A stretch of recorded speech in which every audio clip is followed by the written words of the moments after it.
Class 10 की बच्चे ध्यान दें। अरे 12th के कि हम जो अभी अगला टॉपिक पढ़ा न्यूक्लिक एसिड। न्यूक्लिक एसिड में हम डीएनए तक पढ़े थे, डीएनए के आणविक संरचना तक, उसका स्ट्रक्चर, उसका केमिकल नेचर इत्यादि हम पढ़ चुके थे। आज हम पढ़ेंगे डीएनए का रेप्लिकेशन।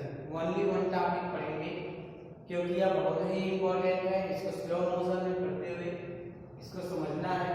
बोर्ड के एग्जाम की चीज बहुत ही महत्वपूर्ण है, हर बार पूछा जाता है। और डीएनए का आदर्शलक्षी मॉडल पढ़ना है। तो देखिए डीएनए का आदर्शलक्षी मॉडल में होता क्या है कि इस प्रकार के डीएनए प्रतिकृति में एक डीएनए का जो नया डीएनए बनता है उसमें एक स्ट्रैंड, मातृ स्ट्रैंड होता है तथा एक नया स्ट्रैंड होता है।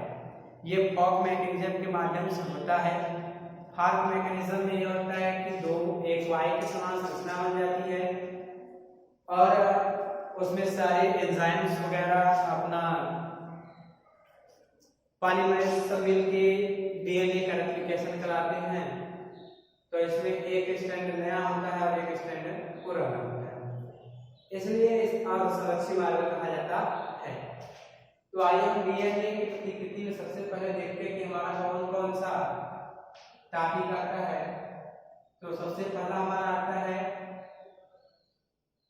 न्यूक्लियोटाइडों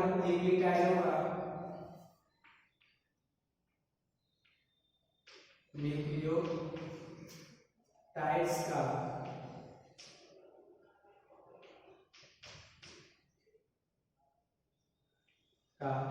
सक्रियण।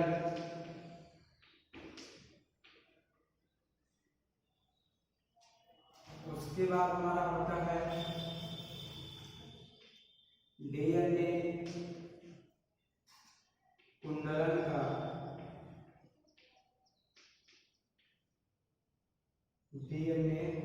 का पराकुंडलन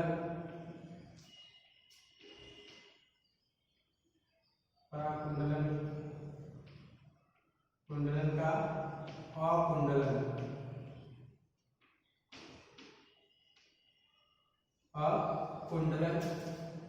उसके बाद हमारा होता है जो अगला टॉपिक आएगा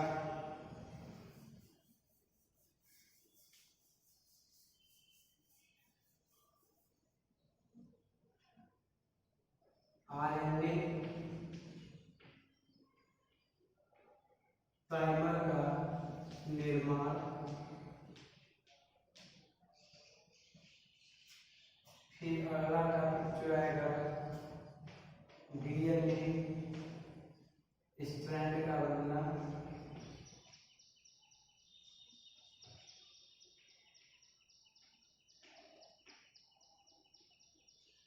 ठीक है।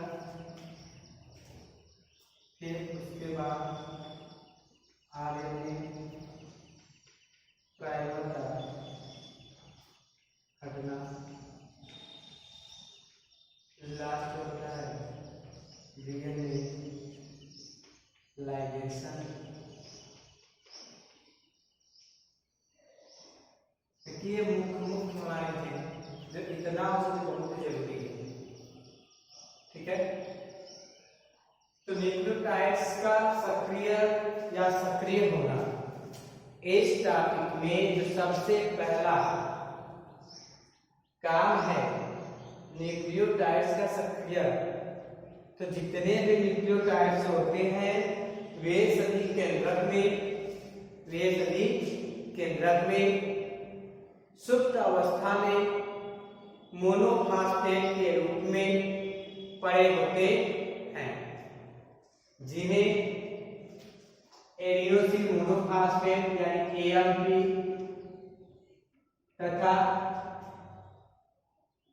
ग्वानोसिन मोनोफॉस्फेट जीएमपी एवं साइटोसिन मोनोफॉस्फेट सीएमपी एवं थायमिन मोनोफॉस्फेट तो हमारा होता है टीएमपी।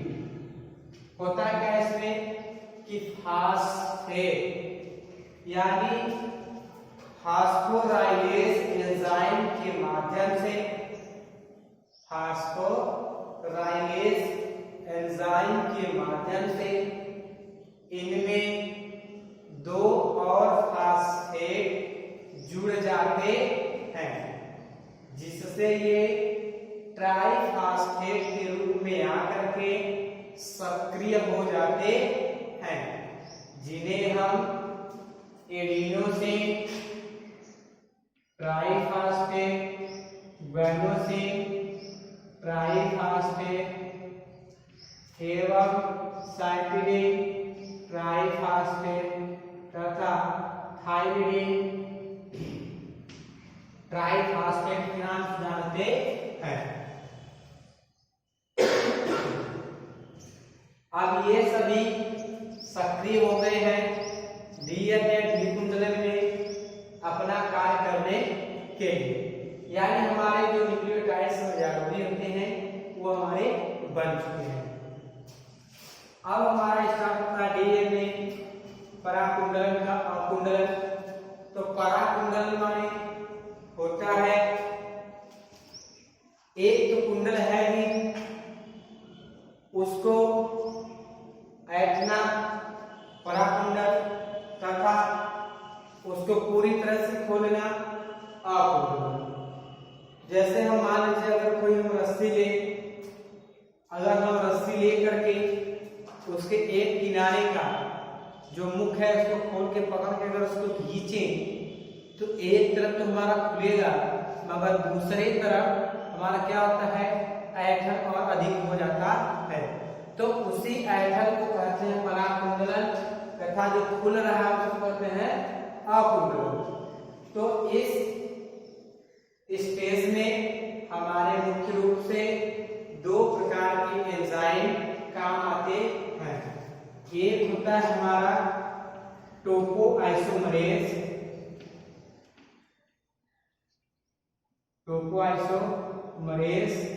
तथा हेलिकेज।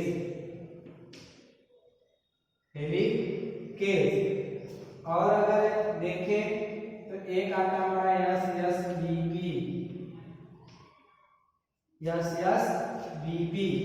देखिए जो हमारा टोपोआइसोमरेज होता है, यह टोपोआइसोमरेज 2 प्रकार का होता है। एक होता है टोपोआइसोमरेज फर्स्ट तथा दूसरा होता है टोपोआइसोमरेज सेकेंड।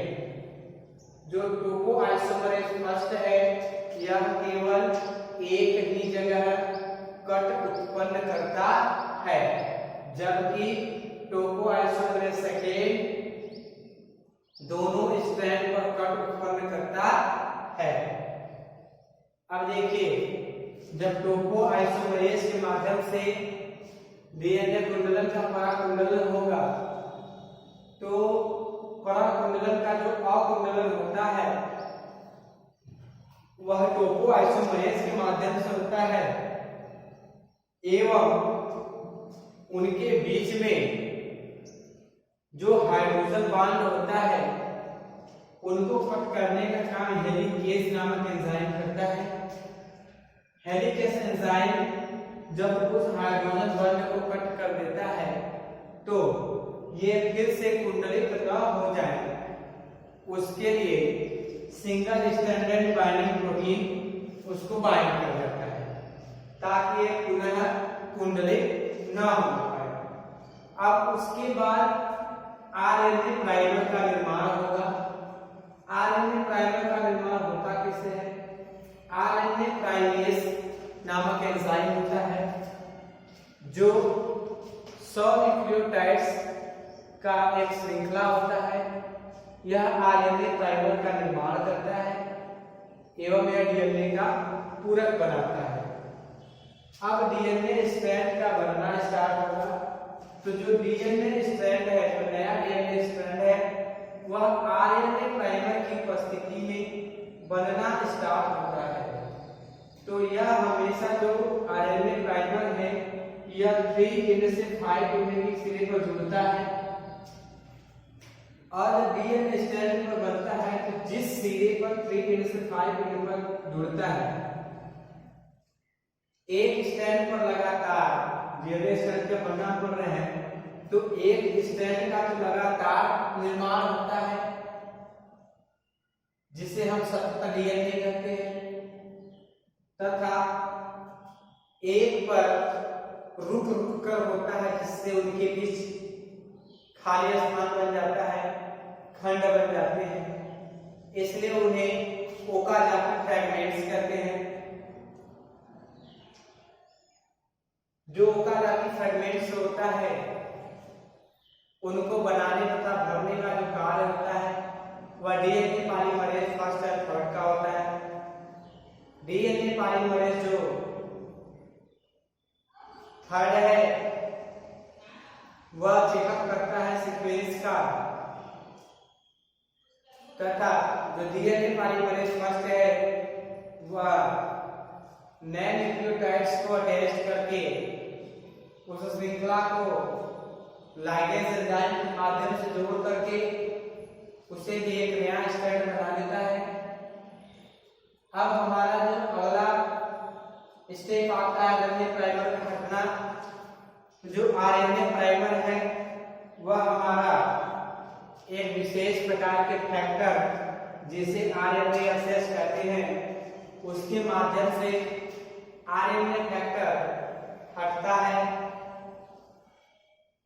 तथा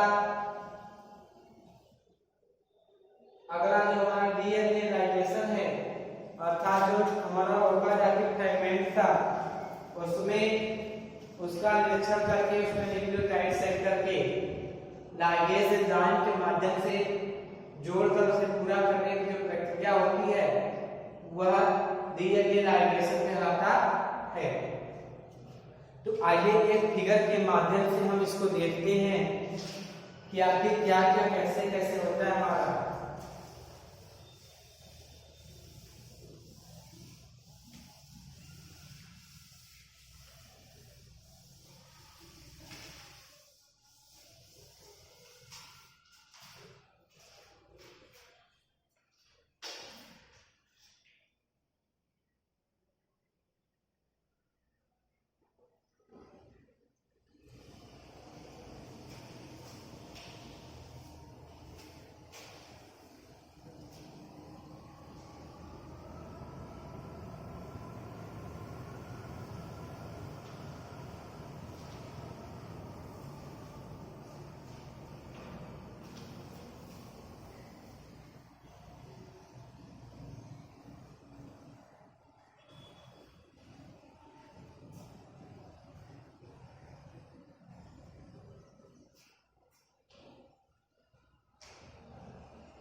देखिए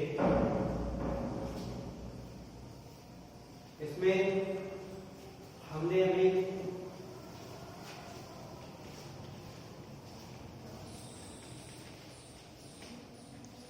सर्वे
ठीक है। देखिए हमारा एक इमेज सेंस है जो 3 से एक, जिसका एक डिस्टेंस 3 से 5 मीटर है और दूसरा 5 मीटर से 3 मीटर है।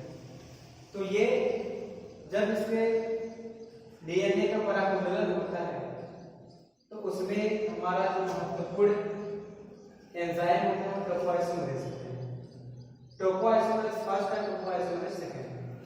जो टोपोआइसोमरेज फर्स्ट है वह एक स्ट्रैंड को कट लगाता है, और जो टोपोआइसोमरेज सेकंड है दोनों स्ट्रैंड को कट लगाता है, और इसे टेलिनल आइडियस भी कहते हैं। इसका अलग काम है, जब टोपोआइसोमरेज इनकी कुंडलन को खोलने का कार्य करता है, जो परागकुंडलन होता है उसको खोलने का कार्य करता है, तो इनके बीच में जो हाइड्रोजन बॉन्ड होता है उनको काटने का काम हेलिकेज एंजाइम करता है।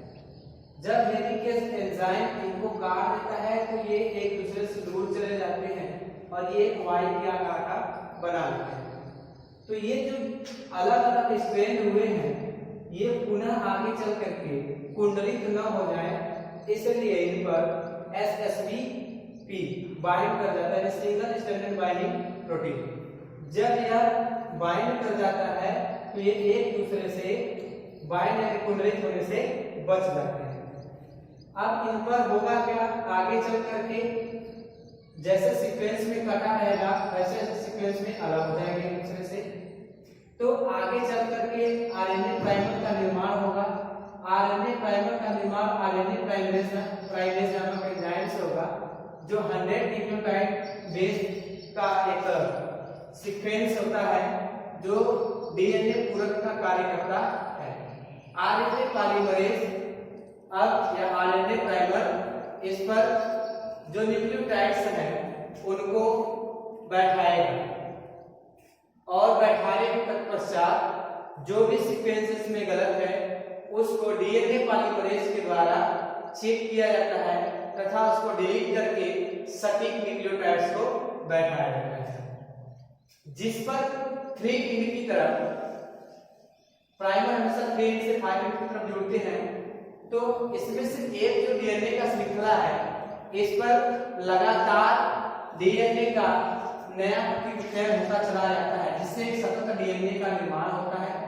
तथा जो दूसरा स्ट्रैंड है इस पर देखिए, अगर इधर को है हमारा 3 एंड्स है, अगर 3 एंड्स इधर को है, अगर ये आगे को बढ़ेगा तो हमारा जो आरएनए है वो भी आगे बढ़ता चला जाएगा। तो एक समय ऐसा आएगा कि इस आरएनए को उस स्थान को छोड़कर नए स्ट्रैंड पर नए जगह स्थापित होने की आवश्यकता होगी, जिससे इनके बीच में खाली स्थान होगा और लगातार डीएनए नहीं बन पाएंगे। इसमें जगह जगह खंड बन जाते हैं, इसलिए इसको ओकाजाकी फ्रैगमेंट बोला जाता है। इस ओकाजाकी फ्रैगमेंट्स को पूरा करने के लिए हमारा डीएनए पॉलीमरेज न्यूक्लियोटाइड्स को अटैच तो करता है, परंतु उसको जोड़ने का कार्य यानी स्ट्रैंड को पूरा करने का काम लाइगेज नामक एंजाइम से होता है, जिसे डीएनए लाइगेशन कहते हैं। ये हमारा डीएनए का प्रतिकृतियन था, जिसे अर्धसंरक्षी नियम कहते हैं। इसमें एक स्ट्रैंड पुराना तथा एक स्ट्रैंड नया होता है। सो आज के लिए इतना ही। अगला टॉपिक अगले वीडियो में।